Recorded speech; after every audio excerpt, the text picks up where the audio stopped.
Can you give any kind of perspective on how maybe the NYSHEX, agreements you have with carriers perform versus, your traditional, and you don't have to be specific with percentages by any means, but just can you give us a perspective of how, the NYSHEX contracts perform versus others?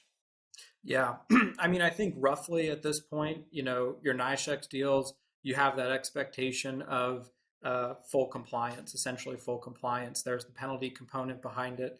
Nobody wants to be charging penalties or being charged penalties, and you want to avoid that. So, in general, when you're planning out your full year and you look at your NYSHEX deal, your expectation should be that that's what you're going to get.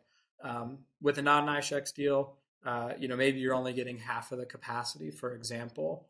And so, in a tight market like right now, if you lose out on half of your capacity that you were expecting, that means you need to go out and find it somewhere else.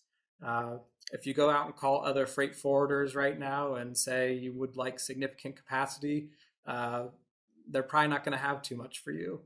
But if there are any out there who do, feel free to give me a call. Um, but that's a significant burden for our team to have to go out and source additional containers in places that we may not have expected. And we knew going into it that there is going to be some level of or there was going to be a level of non-compliance. So you did have to plan for it. But regardless, there's not an abundance of extra containers out there waiting to be filled.